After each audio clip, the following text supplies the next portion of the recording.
trade in honey.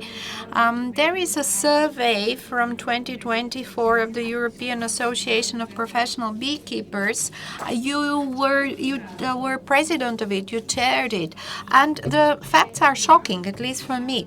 German supermarkets have a share of non-genuine honey that can be up to 80%.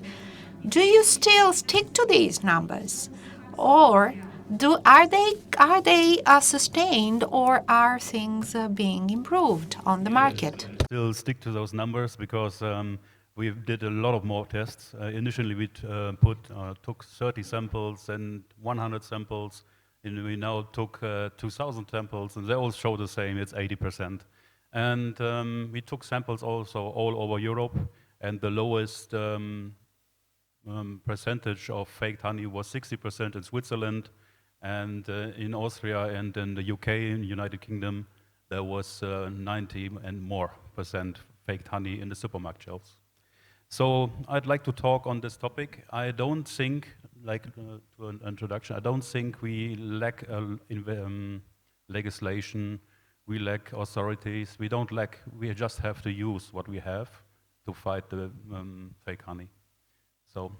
But I just want to introduce myself. I put some slides here. I'm Bernhard Heuvel. I'm, from my heart and my passion and my profession, a commercial beekeeper, making a living from beekeeping. And since 2019 up to 2026, so January this year, I was president of the European Professional Beekeepers Association. I also was in this time the vice president of the German Professional Beekeeping Association. And during this time, I was traveling all over Europe and visiting and living and working with beekeepers, with professional beekeepers, also in Bulgaria. During the last years, I also traveled to all continents, including South America, North America, even China, and visiting beekeepers there. And it is the same for beekeepers all over the world. The beekeepers are dying, economically dying out. Usually we have 1 to 2 years of harvested honey in the stock and cannot sell it because nobody wants to buy, and also the prices are so low that nobody, even with slavery work, cannot make a living from it. As I told you, I was working politically on this fake honey topic for a couple of years. My first topic was to inform the consumers, because we need the consumers to understand what is going on in the supermarket, and what you buy is not real honey. And because the consumers have a power, they have the power to decide, no, I don't want this. And I decide for genuine honey from professional beekeepers or from beekeepers. Beekeepers that you know, beekeepers that you can trust. And this is a big power. When the consumer decides not to buy, then a lot of the fake honey is not sold, and the fraudsters, the people that are doing the fraud, are not gaining any money anymore. So they're not having a margin from it. And the supermarkets, we made a big campaign in Germany especially, and it led to the supermarkets' sales of honey going a big drop. And if the direct sale from beekeepers went up 50%. So this is a big success. So the first thing that you can do, or even in Bulgaria, inform the public. I asked the journalists to do this, and also I asked everybody not to look at laboratories all the time. Science will never be perfect, and when you wait for science to be perfect, everything is over. I have a message from all the beekeepers in the world, from China, from South America, from North America, Africa, from Arabia, and in Europe. If this continues for more than 1 year, when we wait for a reference laboratory to be set up in next year, end of next year, we are dead. Beekeepers are already dying out, closing the gates forever, right now. A lot of beekeepers reduce the hive colony numbers because it's not economically, you cannot pay your bees anymore. And this is something we have to do. the overall situation began a long time ago. This was a normal situation. USA was the biggest producer in the world. I really invite you to watch this video here. There's a link on this slide. And this link, this video shows the production, the world production of honey.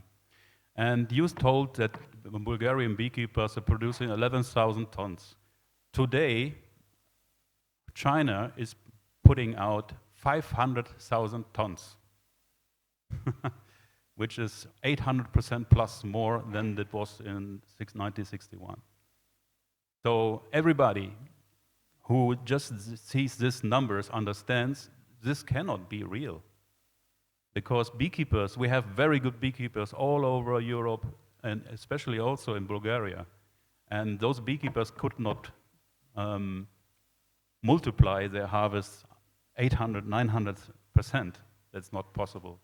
And this is the part of, this is also some pictures that you understand the dimension of the fake honey fraud. It's not, we're talking not about backyard adulteration. We're talking about a massive adulteration, fake honey industry. And you can even buy this still to today on platforms. You're looking for fructose syrup for honey, and it comes with some abbreviations. With this is SMR, TMR, C3, C4, and so on. These are the laboratory tests that this syrup passes. So it's guaranteed that the laboratory tests cannot find this. And even NMR cannot be found today by this sophisticated syrups that they do. And I know because I was traveling to China, I pretended to be a honey trader. We made up a fake company in Germany. It was not a real company, it was a fake company. And we went to China, and I was visiting the syrup factories where they produce. We had business dinners, business negotiations, we had factory tours and everything. And they showed me, and we clearly wanted to buy syrup that cannot be detected by NMR. And they sell you this. That's no problem. And yeah, and it's a big, massive industry. We have to understand this. This is just like a tendency. The prices of the honey all over the world dropped significantly. In Germany, we had about €5, €6 maybe per kilogram in drums, so in bulk. Nowadays, the prices are €1.80, €1.80 per kilogram of German honey, which is an insult to beekeepers. And this is also the message from the beekeepers all over the world to you. Beekeepers can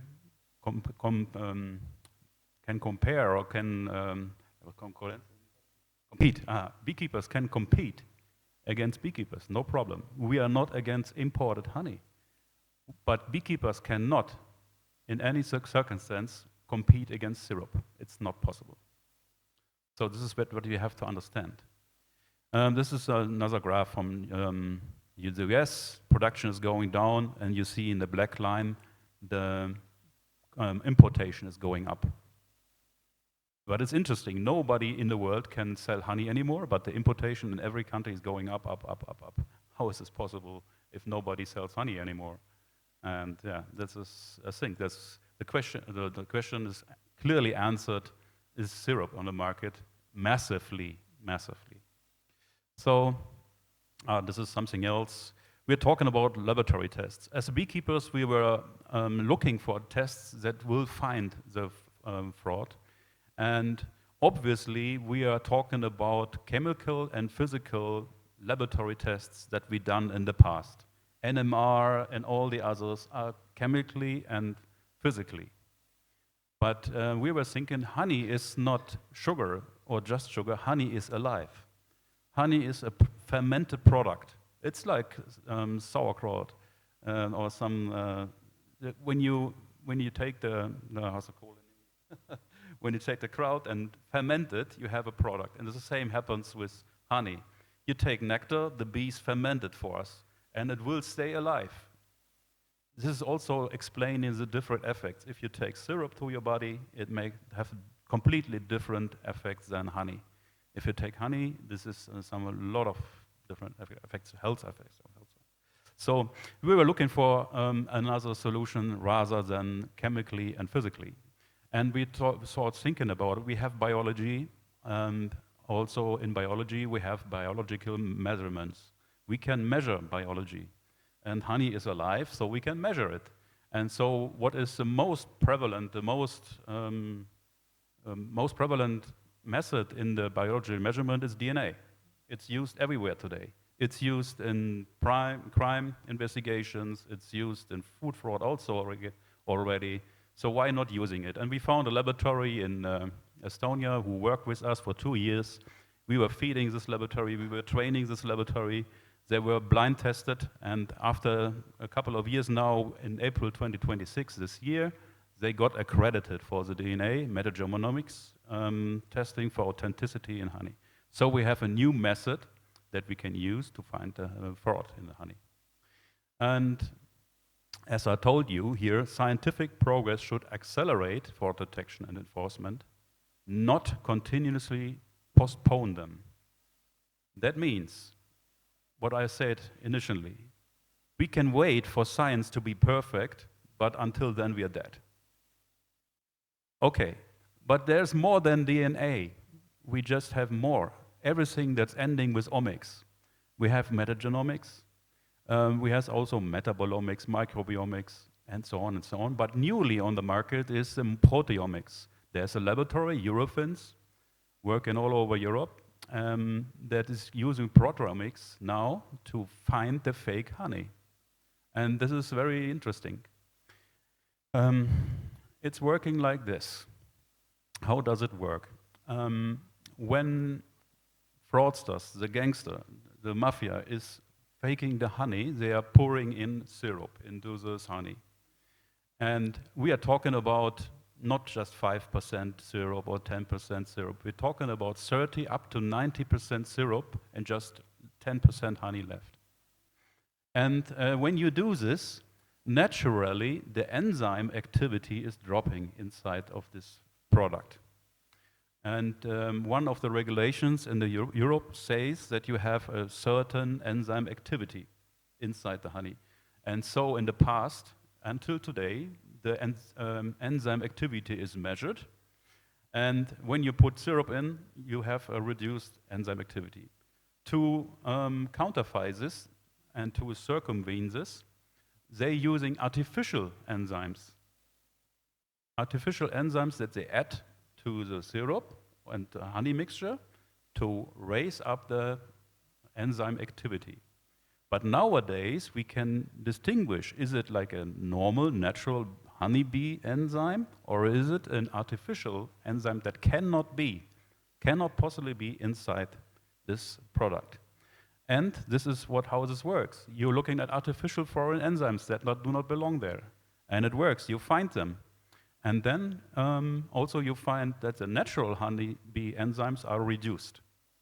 And you can clearly show that this is faked. This is adulterated. There is no discussion like in NMR or HRS on all the other laboratories, because in other methods, you're using spectra, a spectrum of different things, and you don't know where is the border of the spectrum, where you can change. You can discuss about what is the database and everything else. There's a lot of discussion, and you can question it, question the results. Here, with this proteomics, you cannot question the results, not possible, because artificial enzymes cannot be in this product, and by European law, by European EU honey directive, it is prohibited to put foreign stuff in the honey or to get something out of honey. You cannot change this. So if you find, and we are using this proteomics this year for our sampling. Our time run out, I'm going quicker. This we're using proteomics for sampling, and we found about 35% of the products are fake with this, just with this. Okay, we are taking out honeys from shelves now in Sweden. So the product is removed. We have 2 other different brands removed now from Swedish supermarkets, using multiple methods. And I wait for the picture. And also the last session we had in the European Parliament in Brussels. And while we've been there, we were shopping. Conference participants were shopping in the Parliament-owned shop, which is Delhaize shop inside the Parliament. Oops, very quick. Parliament shop, and we found this to be faked. We have this honey to be faked. We put it already to the Belgium authorities and also the European authorities. So this is faked honey, this enzyme is detected, and we are now looking into this company because this sample does not correspond to the legal regulations by the honey directive. Okay, this is too long. What I wanted to say is that we beekeepers, we will not stop to fight because we love our passion, we love our bees, we love our families, and you have to remember that we make money from living from beekeeping. We are living from beekeeping, and we finance our families. Not only the bees are dying, also the families are dying outside. We will continue. We beekeepers will continue to fight. And we will take samples, we will take actions, and we will remove the syrup from the market, and if it's the last thing that we do. And thank you for Mrs. Joncheva to host us here and to be so active. It's very, very important. Thank you. Господин Хойвел, изключително много ви благодаря. Thank you, Mr. Heuvel. Indeed, I have quite a few questions, and I know that there will be a discussion. I would like to ask you all to be brief when I ask. You called those engaging in counterfeit products a mafia. Where does this happen? In Germany, Sweden, or just in China? How can you tell that the product is fake? You told us you went to a supermarket and then you saw a fake product, fake honey. Just by looking at it, can a consumer tell if a product is fake or not, specifically as regards honey? Yeah, the first question was why I'm calling this a mafia. I'm calling this a mafia because it's international crime organizations that are doing this, and on a massive industrial scale. This is not some backyard operation or some individual people doing this. This is a network. How do we know? Because we made this fake company and we are trying to buy this syrup and also the faked honey. And you order it in China, you get it shipped and delivered through Vietnam, and your money you send to Canada. And I also think that it's not the problem of the Chinese people putting out the syrup. It is the problem of European traders and packers, honey packers, processors, that are using this and buying this syrup. Everybody in the market who buys this knows what he is buying and what he is selling. And this is international, this is organized, it's a crime, so this is more or less a mafia. The second question is if you can see if it's faked or not as a consumer in a supermarket. And I can tell you, no, you cannot see. You cannot see. If you're a little bit like an expert, maybe you have some idea what to look at, but not as a consumer. And it's also not the price. We found high-priced honeys faked. The most popular example is Manuka honey from New Zealand. There is 10 times more Manuka honey sold in the world than is produced, so you can make the calculations. We also found organic honey to be faked, and we also found fair trade honey, high-priced fair trade honey. So you cannot distinguish. What you can do as a consumer now in this situation, you have to make decisions.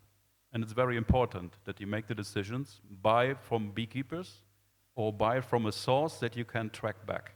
If you can see a name on this and there's a beekeeper and you can see where he is living and where's the production site, you can be more or less safe.